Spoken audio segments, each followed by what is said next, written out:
Your fifth and final album in your five fave albums of all time, Marvin Gaye's What's Going On, 1971. Why does this album mean so much to you? This is widely considered the greatest album of all time, and let's dive into it. Oh, well, why does this album mean so much to me? Where to begin? I think everybody at some level subconsciously loves Motown.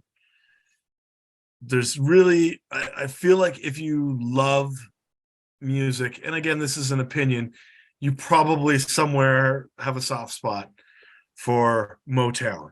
How it started, I was kind of late getting into 70s R&B and 60s R&B, and it was actually Justin Nozuka, who I worked for, who was like always riffing on all this R&B stuff, and I was always like, wow, man, like, where's he pulling this from?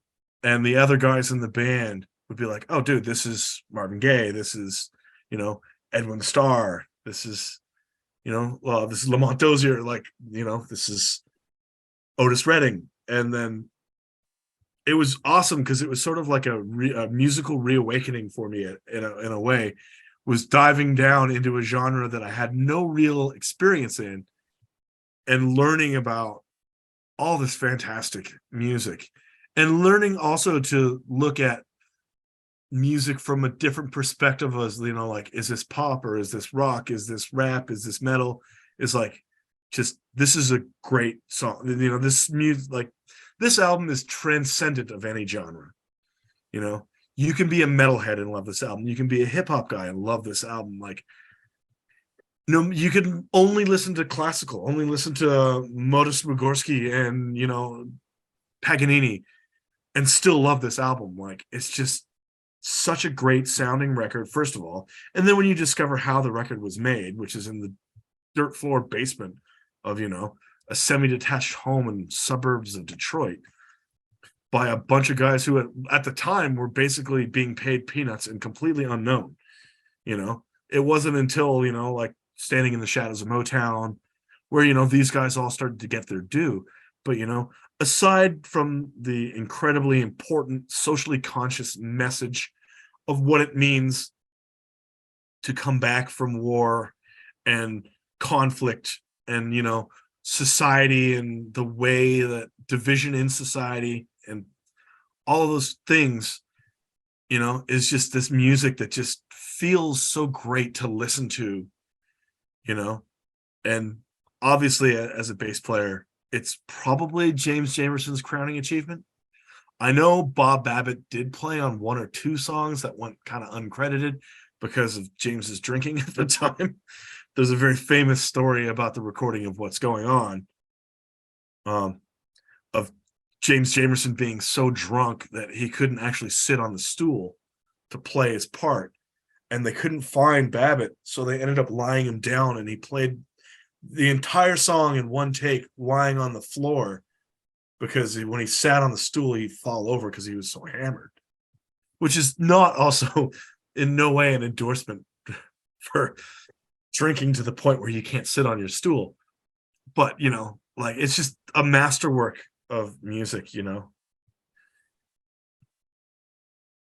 Yeah, this it's crazy because this is Marvin Gaye's 11th album. So Yeah. you think about like a long career, he was already successful, and then 11 albums in, it's the first time he produced his own album. So it's like he took it, into his own hands, saying, I've been successful with love songs and other things. And he just said he got to a point where he can't sing love songs anymore with the state that the world is in with Vietnam. He was getting letters from his brother in Vietnam saying what was going on. And he just said, I can't go on singing love songs.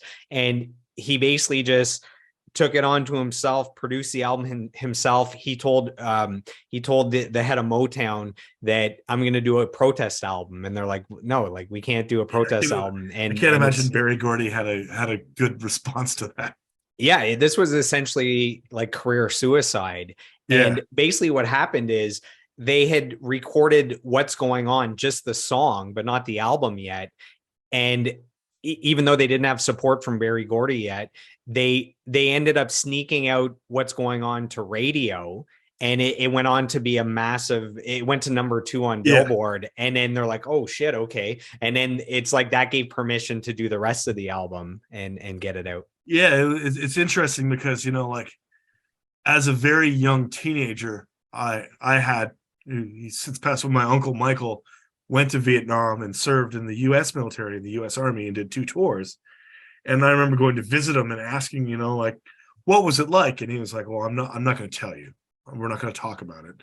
I was like, well, what was it like when you got back? And he would say to me, well, go listen to Marvin Gaye. And of course, like 13-year-old me was like, no. But looking back on it now, you know, and I went through such a phase with this music where, you know, I would just read books like this one, which is basically just a book on James Jamerson's musical approach, you know, let alone, you know, how, you know, horribly destructive his life became because of drinking and everything else that happened in his later years. You know, you hate hearing of guys dying penniless and alone. And he was definitely one of those guys that, you know, went largely unnoticed until, you know, the Standing in the Shadows of Motown documentary came out, and all these guys like Bob Babbitt and Benny Papacita and James Jamerson became sort of more in the spotlight, you know. And you listen to, I think, What's Happening, Brother. I think that might be the first song on the album. I think What's Going On is the first one. That's the Oh, second okay. song. That's the second song. What's Happening? That song opens with this the dirtiest bass line, you know, like I'd sing it to you, but I just can't. But, you know, like his playing is just so tasteful. And, you know, Marvin Gaye as a singer, there's just so much emotion and soul in his voice, and you believe everything he says, you believe immediately, you know. And the sonic landscape, you know, it's like when you listen to Mercy Mercy Me and you can hear the xylophone in the background. Well, I think it's actually a vibraphone, but yeah, it's probably a vibraphone, some kind of phone in there. Yeah, you know, some sort of keyed percussion instrument like a xylophone or a glockenspiel. I'm pretty sure it's a vibraphone. And, you know, all that auxiliary percussion and auxiliary instrumentation that's kind of like just below the surface, you know.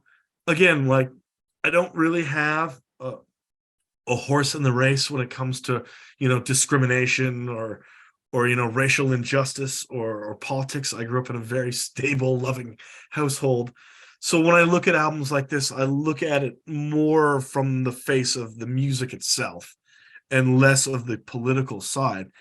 And, you know, because I'm not an expert on politics or the injustices of the world, of which there are far too many. But man, like, Marvin Gaye could read me the phone book and I'd be like all over it, you know.